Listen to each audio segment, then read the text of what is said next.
Good afternoon, everybody, and welcome to today's Administrative Committee meeting. My name is Sandra Kelly. I'm subbing in and chairing today. I've got Haley Lewis with me, and it's a pretty sparse council group, so it's just the two of us today, but I think everyone will be in good hands.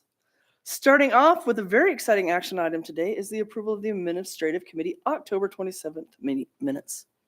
I watched the recording. Are there any concerns if the minutes reflect the recording? Are there any concerns given that neither one of us were great Okay. sitting? So I'm Great. comfortable with them as presented. I am too. Great. Okay. Great. All right, next up we have access agreement, City of Moscow and New St. Andrews College, and Cody Riddle. Hello. Hi there. So I'm here to talk to you about an access agreement, as you mentioned, between the city and New St. Andrews College. This is an item that was actually reviewed by council leadership a while back, and they suggested, I think they were generally in support of the idea and suggested we bring it to the full council or committee for discussion. So the property we're talking about is there at the north end of the couplet on Main Street. You can see right here, the city property is roughly in yellow. It does some funny little jogs, but for our purposes, it's effectively the triangle there at the corner, and then the NSA property here that's often referred to as the North Campus. And then here are some pictures of what that site typically looks like today. It's kind of non-conforming, unimproved gravel lot. There has been some work done to the side of the NSA building, but otherwise it's at least aesthetically not doing a whole lot of good for anyone. And so we've been in conversation with representatives of NSA at the idea of, at first, of developing maybe the whole property jointly as a parking lot. But with setbacks and the odd shape of the city property, it really doesn't make a lot of sense. The size of our property, I think, is just over 3,700 square feet. And so really not much in the way of a feasible use for that property. As I mentioned, and as was mentioned in your packet, we've always had the vision of this being part of the downtown streetscape, a landscape space on the corner. And then NSA's property, while there's non-conforming parking occurring there now, they don't technically have access to those spaces with the property line. So the purposes of this easement to have a two-way functional service drive, and this isn't perfectly to scale, but it's generally that yellow area hatched in green or shaded in green. They need about 16 feet of an access easement across the city property that then would allow them to have conforming parking spaces, including an accessible space, an aisle, and then the backup space needed to use that. So the agreement there, you can see just in a more of a survey type drawing, the city's property, the NSA property, roughly the service drive, and it was purple on my screen. We'll call it purple. And then the 16-foot area that's on the city property. So that's the space we're talking about. This is a very rough concept of what it might look like fully improved with the parking spaces, the easement, and then ultimately the city's landscaping of that area. So the agreement itself, a draft of it was included in your packet, does include an initial term of 20 years. It's for NSA's use to support the academic institution. There are provisions if it were to change ownership, change use, that we could terminate that agreement. There's an annual payment of $1,200 with a 3% annual escalation. NSA would be responsible for all of the improvements and maintenance, and they have two years to complete those. So the parking lot would be paved, landscaped where required, and then the city would have, or has agreed to, an additional 2 years to where we would landscape our portion north of that service drive. So our recommendation for you today is to forward this agreement on to the full council with the recommendation for approval, and happy to answer any questions you might have. Yeah. First question. So the city improvements for landscaping in the next 2 years, is that something financially that is significant for us or is easy for us to absorb in existing budget line items? So we don't have a design yet. We don't anticipate that would be difficult for us to accomplish. We had always envisioned that would be part of the downtown beautification streetscape project. So, I mean, I don't think it's going to be anything that would be difficult for the city to be able to fulfill that and plan for that essentially 4 years from now. Because I couldn't remember if the Birds on a Line sculpture that Megan and the Arts Commission helped with for the further north Mhm. couplet, if that was a surprise expense or not. But I was feeling like that one was in plan. So I get nervous anytime we talk about improvements that weren't already on our radar. My other, I'm trying to wrap my head around this. And I'm pulling up the staff report to make sure I get this right. So if the CUP that was granted in 2017, the conditions, including off-street parking, are already being met. I guess I'm not clear why, if this isn't something the city had budgeted for or is outside the scope of what the city wanted to do with this parcel, why we're doing it now. I guess if the CUP is being met now, why is this falling on the city to navigate with the tenant? Well, I think these are really, it's non-conforming spaces now. And actually the spaces over there on the city property on the couplet side don't really count towards that parking. They are Okay. scattered elsewhere. It gives them assurance for that period of 20 years that they have some of the parking on site, and that, something there doesn't change with our property, that they lose those 8 to 10 spaces. And so they're relying on off-site parking a little less with these 8 to 10 spaces. Because the cars that are like and I've parked there before, the cars that have parked in that green section, since it's not it's not considered a parking space, it's not counting towards their Correct. 47. Yeah. Okay.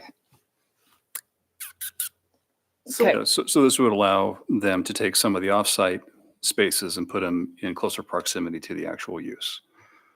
So that those parking spaces, whatever they can accomplish adjacent to the building, would be more usable and beneficial to Okay. minimizing their impact in the immediate surrounding area. I guess that doesn't really make sense to me because it's just more parking, right? It doesn't mean that they're not parking on the side of the road anymore, right? Well, I think So- I think the question would be if they've got sites, because it's up to about a quarter mile away from the location, are people more likely to use those, or would they more likely use on-street parking that might be closer? So if we can provide more off-street parking that's reserved for their use, then hopefully we'd be reducing demand on on-street parking in closer proximity to their property. Intellectually, I get that, Yeah. but visually, I don't get that at all. I mean, I think then you'll just have more parking spaces, and other people that might want spaces that could park there now aren't and won't be able to. So I feel like we're losing parking spaces.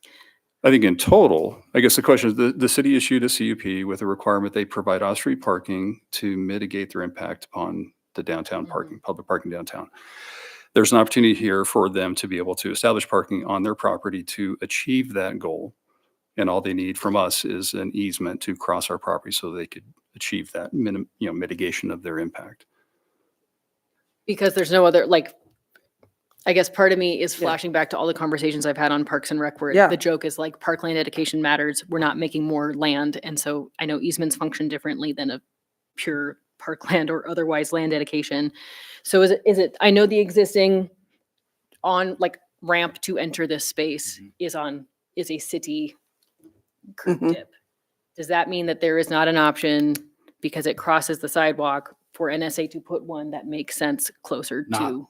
Oh, I'm sorry. No, you're good. Just closer, Yeah, spatially, tied to it theirs. wouldn't, Okay. function as a two-way service drive without shifting it over and using the city's. where it currently is. Okay. As, otherwise, they'd have to traverse all the way through that. So further burden the city's property by having the approach farther to the north and having to come all the way through the city site, the remaining property to gain access to the parking stall. So shifting that access point to the south would then minimize the encumbrance upon any remaining property for any other use, which has largely been beautification or landscaping is what we intended to use that property. So Okay. by shifting that driveway farther to the south, It's a lose-lose. Mhm. Okay. it just, Yeah. otherwise you're going to enter farther from the north and then traverse across a larger portion of the city's property. You would need to have an access easement over a larger portion of our property. So by relocating that driveway farther to the south, then it just minimizes the impact just down to that 15.81 feet of the city's property to give them that access easement so that they could develop parking that could be recognized as addressing part of their parking need. And my last question, Sandra, if that's okay. Yeah. So, remind me, alley access. I also know topography is a. is That a- alley is- doesn't, you is can't not an access option, from Can't the get to the alley. alley Okay. from there. Right, grade. Okay. And alley ownership and maintenance falls to, City. City, It's yes. public alley. Yeah. okay. Does the city have an idea of what they want to do with that extra, with the other space? Just landscaping. It's what we've identified in the city's beautification plan back from 2015 that It's we in the wanted to street- it was do in the kind of streetscape. as an anchor point to that kind of north end of Main Street to do some form of just landscape installation. Very similar to kind of what we've done on the just to the north here, kind of as you, the tip of the swoop of the couplet there. So we we're don't not, have we're any- really we don't not have any losing parking designs. spaces? It looks to me like we lose parking spaces. Well, they're not, I guess we wouldn't recognize them as parking spaces. And I think I think the city for some time has wanted to see that area beautified rather than just being a gravel parking lot, Non-conforming non-conforming parking lot. Significant improvement. And so if we were going to landscape it as a beautification project, that would be going away anyhow. So if we Change the can plan. grant this easement on 16 feet of what we were planning to landscape, that then allows NSA the opportunity to help mitigate their impact on parking by providing parking on their property, and then we landscape the remainder. So I guess in staff's view, that parking was going to go away in one form Eventually. or Got another it. once we did the landscaping as kind of identified in the beautification plan from a decade ago. And we wouldn't want it to perpetuate in its existing kind of guerrilla format aesthetically. At least that's been staff's Yeah, perspective. that helps.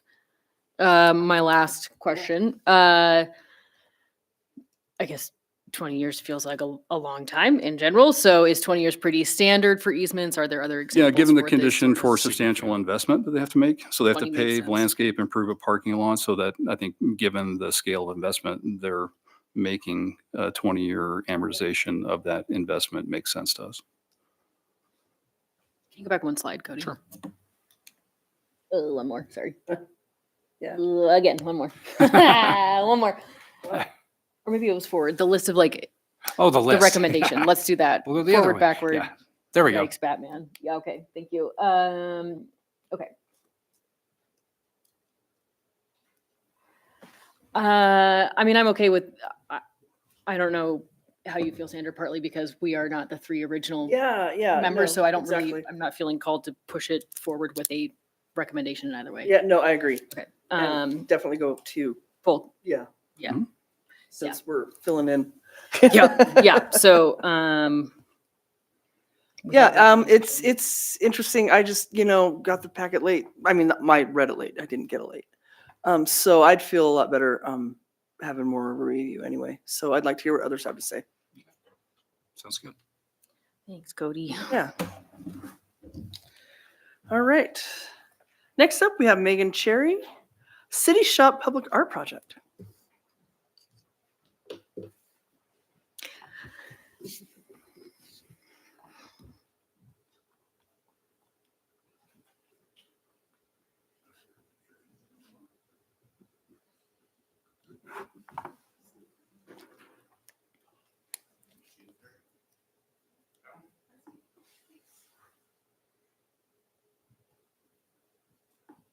Hold my stop for a second.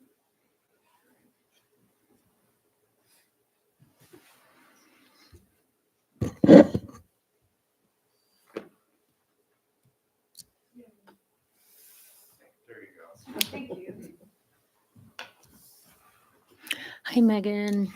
Hello. Okay. Today I have a presentation for you on the mural project at the City Shop. That City Shop project obviously is underway. If you've driven out there, you can see all kinds of stuff happening at that site. And so just wanted to give a sense of the timeline that we've actually been working on this project with Arts Commission and staff since about this time last year. Really, one thing I wanted to say about this timeline is we're overall really trying to dovetail our public art installations into these larger capital improvement projects a little bit more smoothly. So having them kind of installed right about when the things are done is the ultimate goal here. But so the Arts Commission has been working on this, and then we've had some great collaboration with staff. In the summer, we put out a survey to both the public and city shop staff. I'll talk about that in a minute. And then have been working with engineering on some preliminary engineering docs for the wall that we'll need to put the mural on. You've got those in your packet if you feel like digging into those. And then you can see our two committee and council presentations on there. And then hopefully we would be opening that RFQ for mural artists in January with hope of installing that mural by the end of September of 26. A lot of things have to happen in between now and then, so that's subject to change, but that's our hope at this point. That survey was really helpful. Always great to hear from the public about what's important. So before the MAC really got into any creative work with the project theme, we wanted to hear from all of the folks who work at the shop, and then also from members of the public.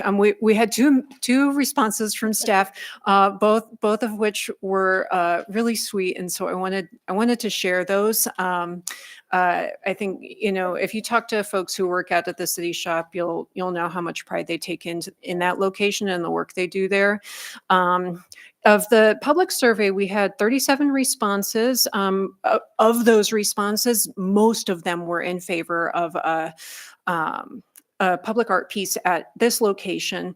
And of those that were in favor, many people suggested animals, nature, some sort of broadly, some got more specific. You'll see in your packet, there's one recommendation for a rainbow trout, another notably for a dragon. And then city shop equipment and activities that featured prominently in suggestions for subject matter. And then, of course, we often see references to the Palouse landscape for very good reasons. When the Arts Commission looked at the survey results, what they ultimately felt was that, rooting the mural theme and subject matter in the activities that are happening at the shop and the way that it impacts the community, that felt important to the Arts Commission. And so what you see on the screen now is what, if approved, this is what would go to the artists as a creative starting point, not being prescriptive about subject matter, although if artists wanted to sit with folks who work at the shop or, see the different sites that they work on in parks and streets around the community, we can certainly facilitate that. But if approved, this is what we would put forward to the artists to give them a kind of a broader creative framework. Okay, this is my own creative work with Adobe in which I create a fake concrete wall. So forgive me for that, but this is generally what it is that we're thinking about doing. The project is two parts. We are proposing to build a short-ish wall between these two gates. So the gate that you see on the left there is primarily used by our park staff.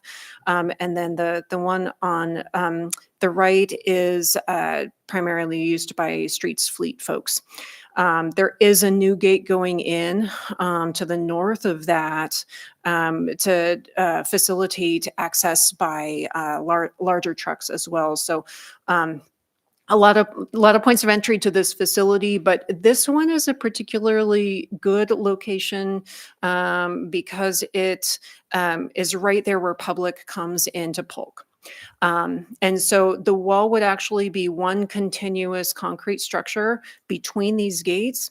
What you're seeing there is the chain link sections on either side of it are important for visibility coming into and out of the facility. So those would be incorporated into the new wall. We end up with about 390 square feet of paintable mural space. Something that I will note about this is that this is actually about the easiest access, wonderful mural painting experience for anybody because it's there are no ladders involved. 6 feet tall. It's pretty accessible. The wall is anticipated to be permanent. This is being engineered and built to be a permanent fixture. The gates are going to be incorporated into it to make sure that function of the facility stays consistent. The murals, of course, as we know, coatings outdoors, those don't tend to be permanent. The last mural we installed, and ideally this mural, we would say it's a 5 to 8 year installation. If we get more life out of it, then that's wonderful. If not, then we would look at replacing that mural, but it would have a permanent location, which is the intention with getting this project started. Budget. We are looking at, and we've got some rough estimates from engineering that we're looking at 36,000 for wall construction. This does incorporate permanent lighting, and we're still working out the details for what that will look like, but that would create more of a focus point for that mural at night, and really tie in nicely to all the incredible improvements there on Public that got done this year. Site prep and clear coat. So that's essentially, we split that out of the artist's scope of work and budget in the last mural. It worked really well. So we'd like to do that again here. And so that would be, prep, prime, and then clear coat after. That clear coat is an anti-graffiti clear, which is important. Lighting will also help with that, I believe. Finalist honoraria, that line item is for the folks who respond to the RFQ and are chosen as finalists. They will do a site-specific design, and they're paid for that design work. And then our selected artist would have an honorarium of $10,000, and that comes out to about 25 per square foot. It's a little bit higher than the square foot cost of the mural that we installed in 24. That's because every time we do one of these projects, I research what murals are going for, and paint, if anybody's been to the paint store, they're higher and higher every year. So anyway, that's just kind of reflecting the market. So for a total of $55,000, which is budgeted for in the FY26 budget, to come from the 1% for Arts Fund. So recommendations, the MAC voted on September 9 to recommend the project budget and the RFQ, and staff also recommends approval of the budget and RFQ. And with that, any questions? Questions? I got a few. Yep. One, just like to clarify, because based on some of the lovely community input pieces that have been fully anonymized that are in our packet, I see some folks saying, don't do it at all because I'd rather you pave my street. And I just want to clarify with our very full audience that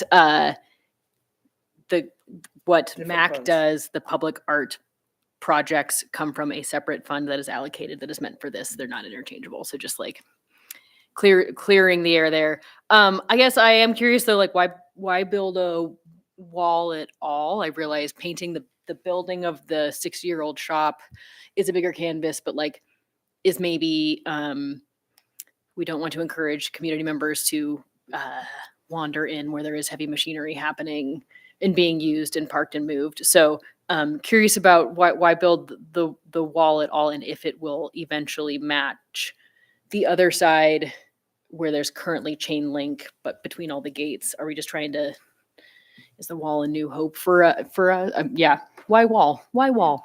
So that's great. I'm glad you asked that, because the Arts Commission talked about that. First look at the site, that was their primary sort of aesthetic concern was, wow, there's a lot of chain link at this site, and it performs a very important practical utilitarian function, and they felt like that was the kind of the biggest aesthetic priority, was addressing some part of that fence. The point about the painting directly on the shop building, so that shop building, the existing shop, is going to be reclad in metal siding. I Oh, don't and know. roof. Okay, I couldn't Yeah. remember if it was roof Mm. and siding. Okay. Yeah. So as a paint surface, this actually, the existing siding would be a superior support for a mural because it's nice and porous, great mechanical bond because it's been there for probably 40 years plus. And so, getting paint to stick to brand new metal, plus the kind of do we want to be putting paint on brand new metal? So there was a pretty robust conversation around that question, but it started with the fence, that chain link fence being an aesthetic concern for the Arts Commission. Yeah, and I It think does look prison-esque. yeah, and even with the lighting improvement idea, like I like that it's coming from a place of wanting to better connect and represent the communities that are on any which side you go from the city shop. So that helps for context. And the wall would be paid for all of this expense would be coming from the public art fund. Is that correct? And it's been budgeted. Yes. So it's Yeah. a win-win if it will also result in a more appealing Yeah. canvas for our artists to submit to. Okay, cool. Yep. Those were my questions. No, that's great. I wanted to clarify the budget, so did that. And I'm a big fan of murals. I look for them every city I travel in, right? And take pictures of them and send them home because I think they're great. I oddly go down this road a lot, and I'm really looking forward to having something.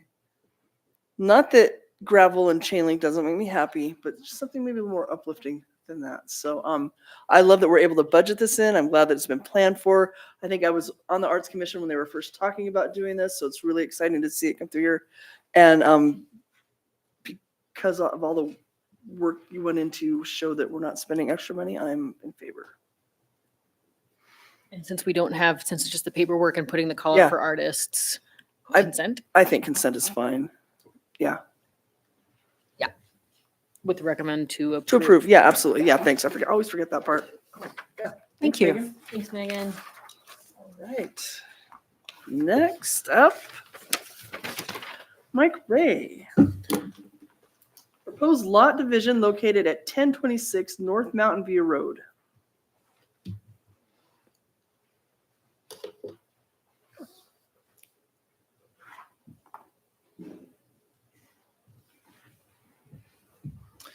Afternoon.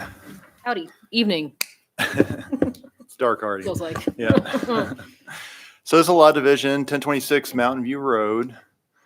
Proposals to divide an existing 0.84 acre lot into 3 lots of 11,792, 12,501, and 12,496 square feet in size. And so this is the subject property highlighted in red. You can see the existing city limits boundary. That's that green dash line. But essentially at the corner where Mountain View takes a 90-degree turn to the east. Slonaker Drive located here as well. Zoning configuration, it's R1, primarily surrounded by R1, but just a little bit pocket of suburban residential in the green there to the northeast. R1's minimum lot size, 9,600 square feet. Minimum lot width is 80. Setbacks are typical, 25 feet in the front, 20 in the rear, and 5 on the side, but both sides have to equal 15. Closer aerial view of the property. So currently just a single family dwelling on this property located here. There were some outbuildings that have since been removed on the property. So essentially just a fence and a single family dwelling currently. So this would be the proposal divided into 3 lots. So the westernmost property would retain the single family dwelling. Then you'd have lot 2 and lot 3 here. You may be wondering what this is. It's a private utility easement. So there's a private sewer line that extends through here and connects to our city mains in Thatuna to the northwest. So current structure will meet all setback requirements. There's a 20-foot rear setback that is met here, a little bit greater than 20 feet. And then these two proposed lots, as well as the existing, will meet all minimum lot size and width requirements as well. So with that, staff recommends approval of the lot division request with no conditions, and I'd certainly try to answer any questions you had. Questions? You're mulling something over? Yeah, I guess as someone who frequently takes the other turn where Hayes deadheads into F Mhm. in the driveway scenario with folks who are on a somewhat blind corner, and having the last time something at this area came up, we were talking about seeding the Yeah. easement just west of that, like there were folks who were concerned about existing traffic patterns and the blind corner nature of it. So with that background and context, I guess I'm trying to understand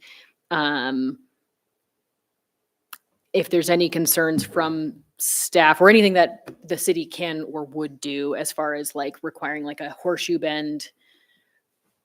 They will be required already because of Mountain View Okay. being an arterial street. They won't be allowed, the new lots will not be allowed to back out onto the street. Correct. They'll have to have a Okay, I was turnaround thinking, on I was site. stuck with the R1 thing. So because it's Mountain View being designated an arterial, okay, Correct. That's so. good. The existing driveway would remain, but any new. Yeah, so we'll review that when building plans come in for the two dwellings. Which I guess, yeah, I'm jumping ahead. As Okay. part of those improvements to Mountain View, we do have currently two curb cuts. So there's one existing here, and then there's one that exists over here.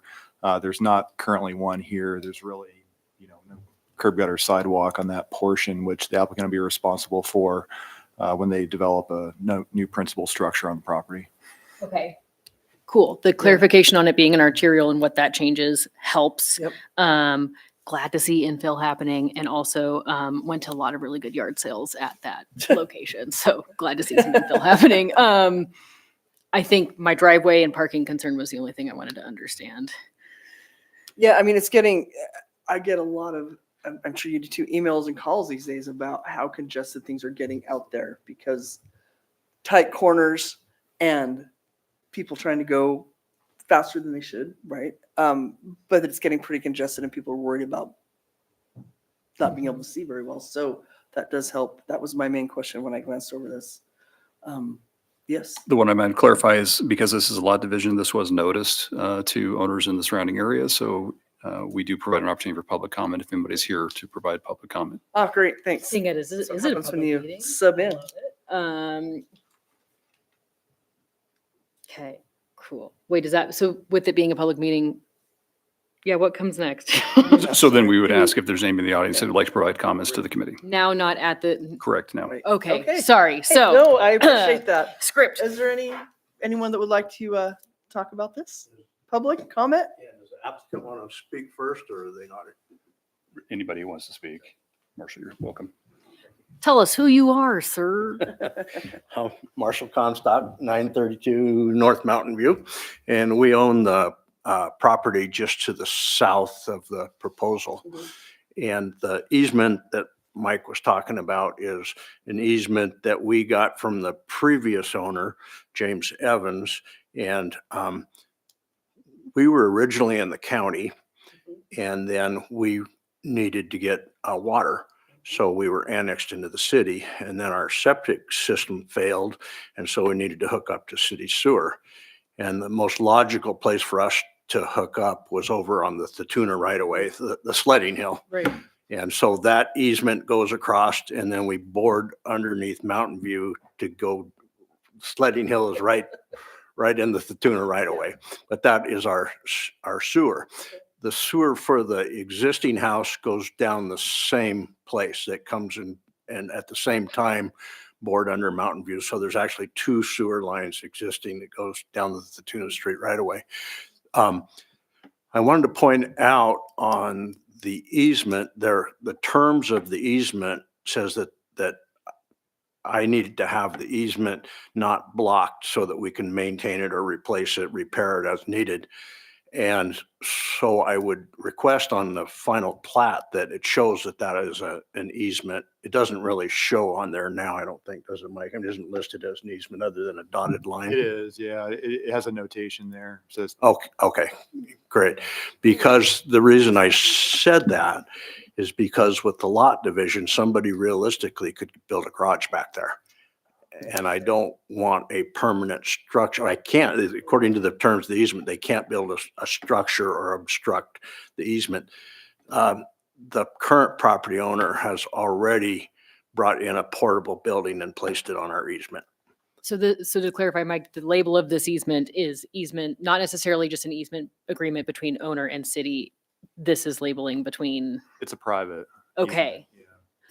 So And- obstruction and enforcing any structure placed upon it would be a civil matter between the two parties. Yes, yeah. Yeah. But, and I've got no objection. It's a temporary building that could be moved if I needed to get in there and main it. So the other thing that I wanted to address is stormwater. As Mountain View was reconstructed last year, the elevation was raised a little bit, and the way that the grade comes down Mountain View is if you look at the proposed lot division, it's actually 5 feet lower than the sidewalk. So it is my assumption that to build on that lot, they would need to raise it. Or it'd be a recommend, if I was a Yeah. builder, I would raise it. It's 5 feet below the existing sidewalk. What my difficulty is with that, they're showing the sewer line attachments going across Mountain View, but there's no provision for stormwater. Okay, if you look on, do they have this, Mike? When you look on what was given us information, it shows out there in the highway, they're calling it a bubbler catch basin.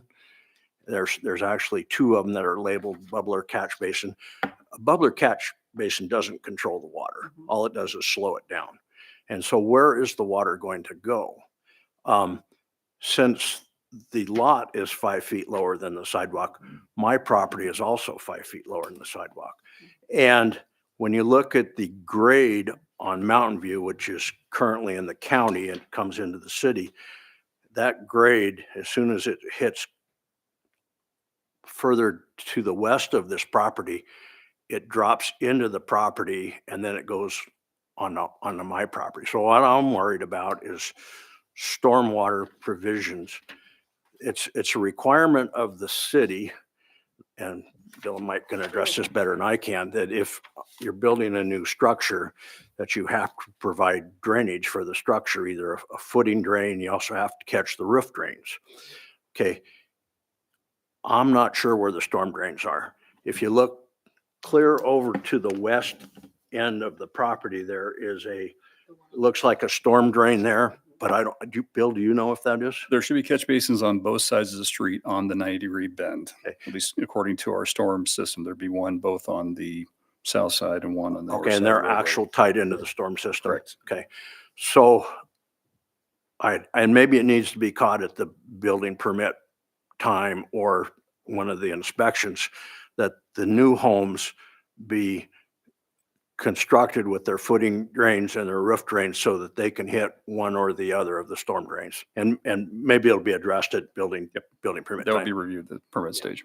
So, I mean, so I would like, On the record, yeah. Yeah, make sure, sure it's done correctly, because otherwise I get all the water. Oh, yeah.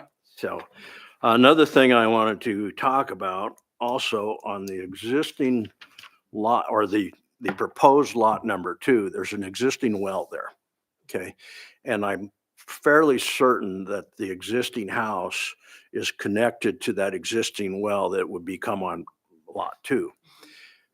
I don't know how many of the proposed buildings are going to be connected to that well or not, but I have a water right for a certain gallons of water for my well.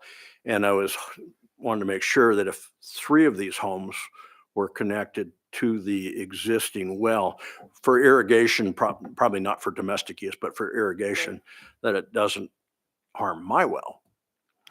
for my irrigation purposes. Because you guys were county on private wells and then. Yeah, and the home, the existing home in the corner on the subject property was annexed due to, I think, a well failure or septic failure, one of the two. Kind Oh. of had a similar situation, because I recalled, it was many years ago, we annexed the home itself because of that failure. Okay. So they could connect to city services.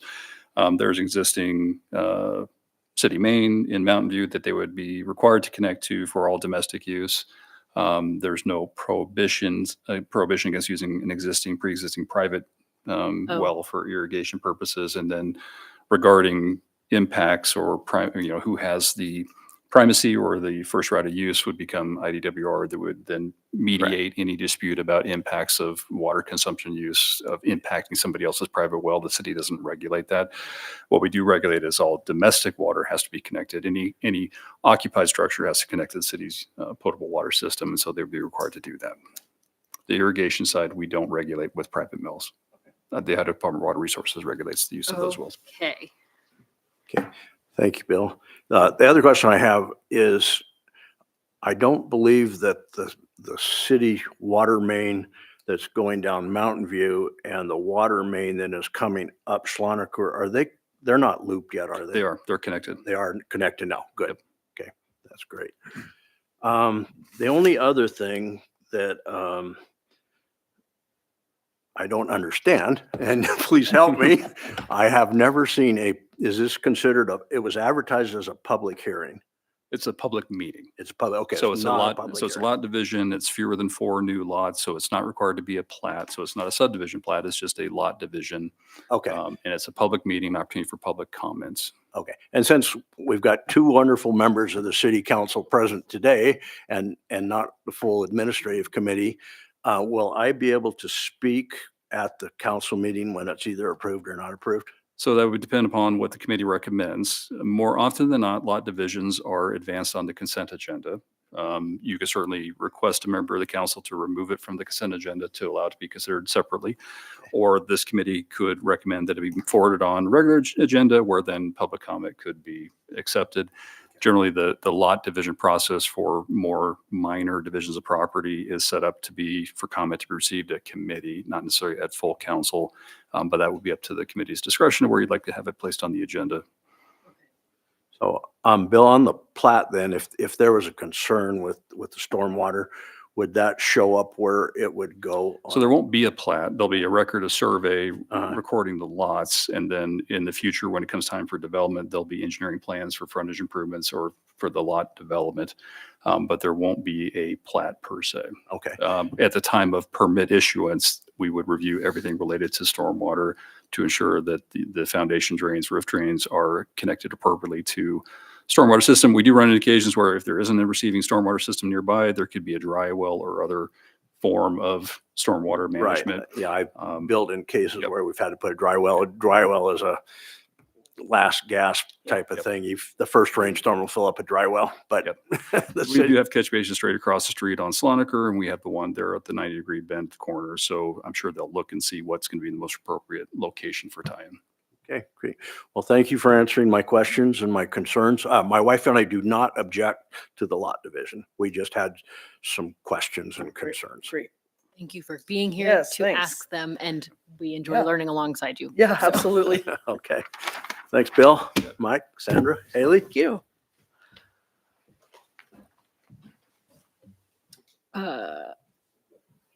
Any other? Are there any other folks that would like to comment? Okay.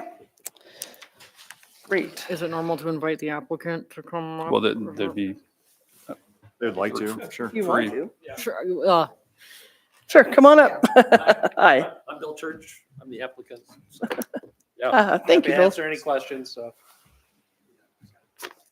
I guess just. Yeah.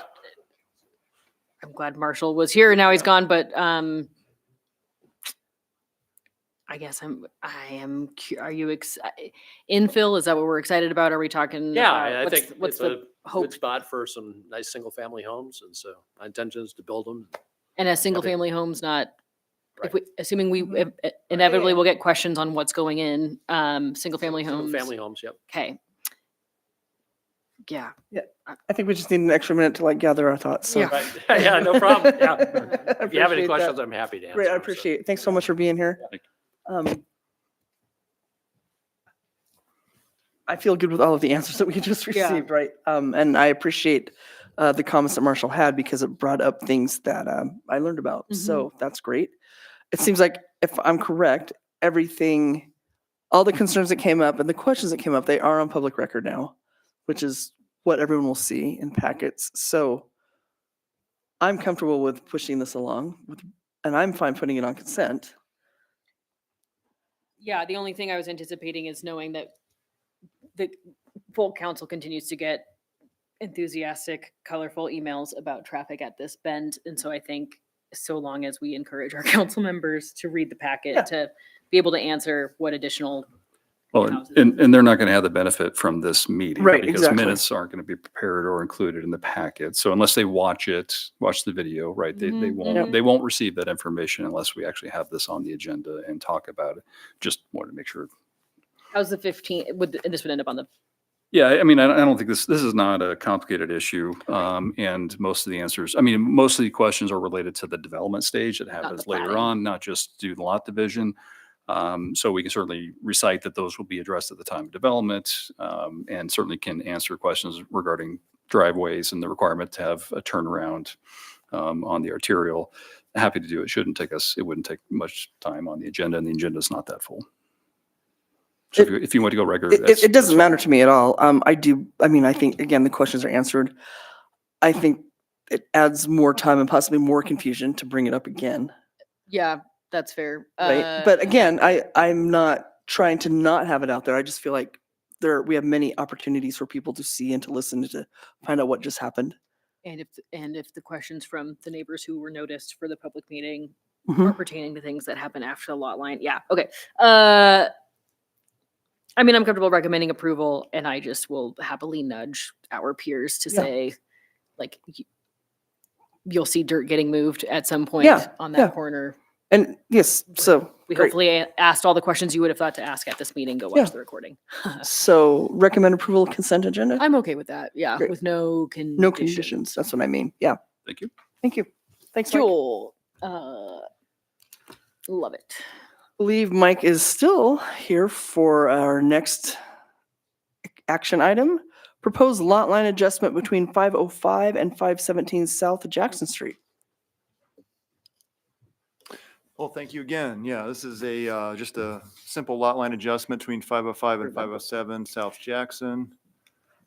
Oops, what's going on here? Proposal is to relocate the western corner between two lots approximately 5 feet further north to square off the lot and have the common property line coincide with existing improvements.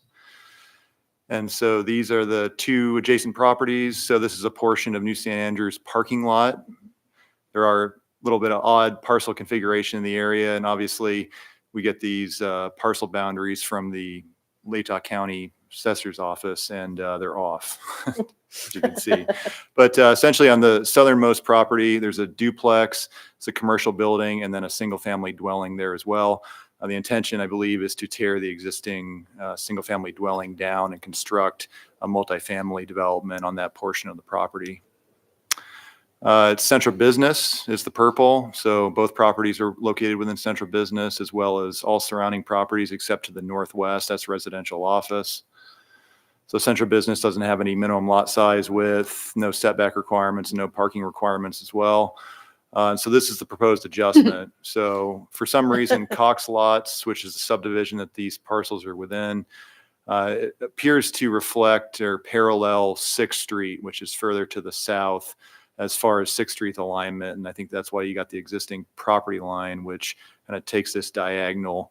Proposal would be to shift that about 5 feet to the north, just to square that up. But the property line, the point here would maintain the same location. It would just extend over in a 90-degree angle instead of the angle. That area is about 344 square feet in size. So with that, staff recommends approval of lot line adjustment request with no conditions, and I certainly try to answer anything you have. It's a really weird line. Yeah. I mean, like the only thing you could put in there would be like a little mouse park. You know, I don't see that. Zip line.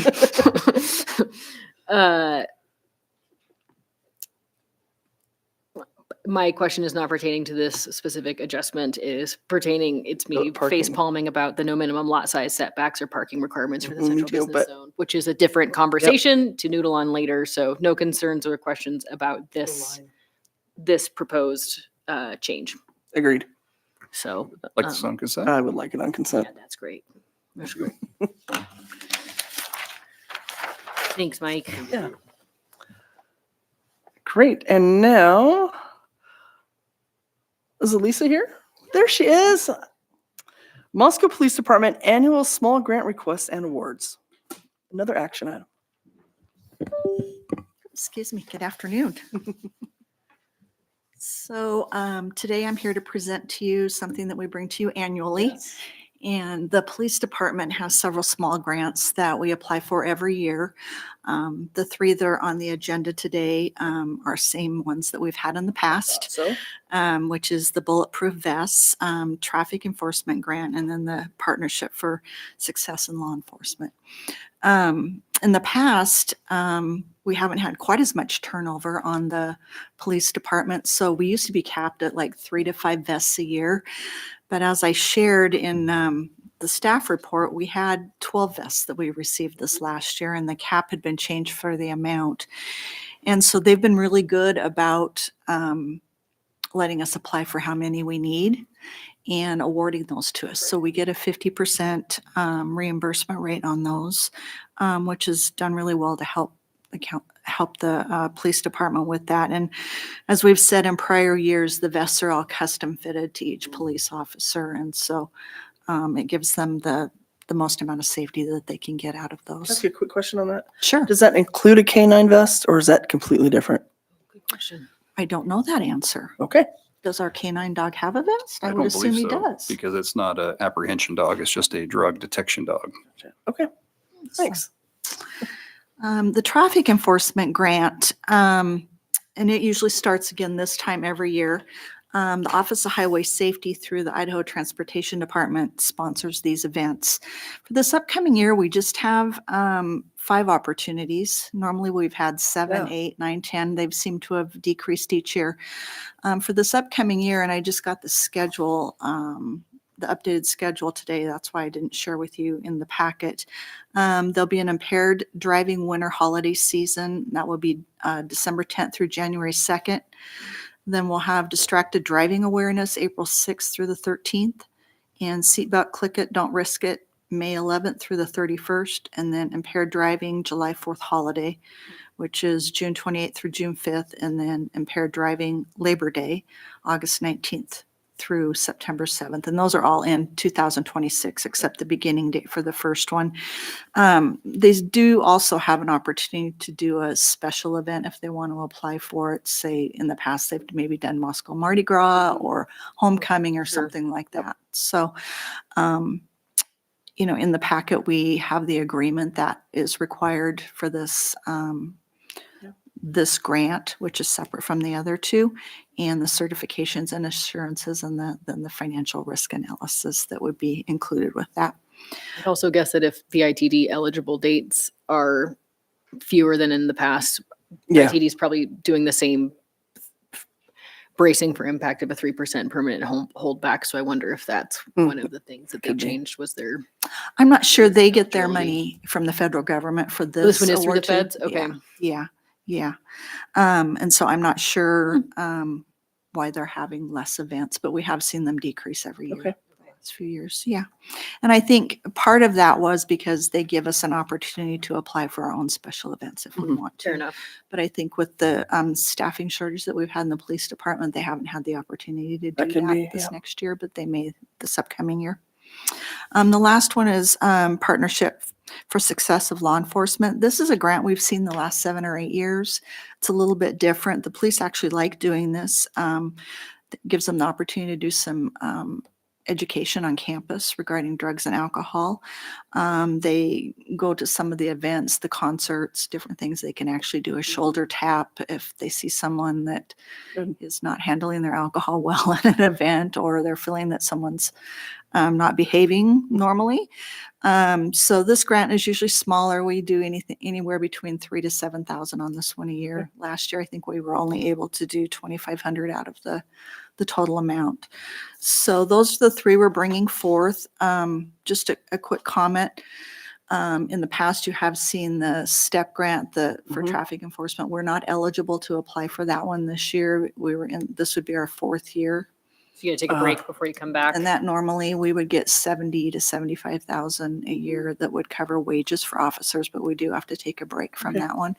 And previously we had seen the Walmart grant on here for the Christmas event, and that now is being applied for through a nonprofit that then Oh, okay. provides the cost of the gifts and the Great. gift cards. So. Wow. My only question, Elisa, is like if the staff recommendation is to approve it to not a combined total not to exceed $50,000, is the 50,000 a special procurement trigger for us in some reason, or is 50,000 just our goal and we're So in the past, we were close to that number with those other grants Mhm. that we sometimes applied for. This still gives us a little bit of room if we Okay, were to great. do something new. great?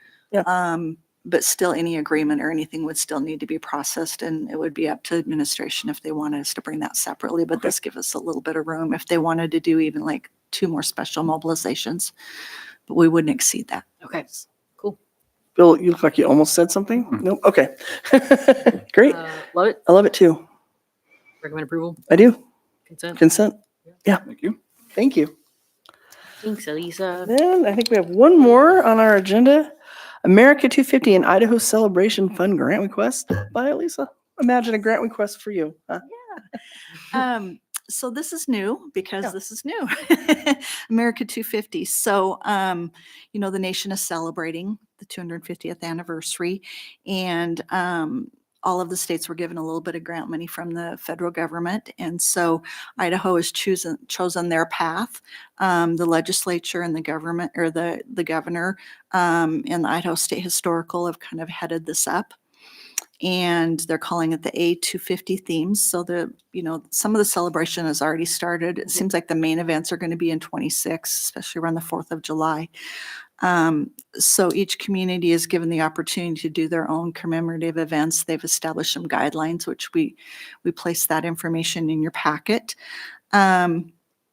And so they just wanted to follow those themes of reflecting on the history, the strength of community bonds, and fostering a deeper understanding of American ideals.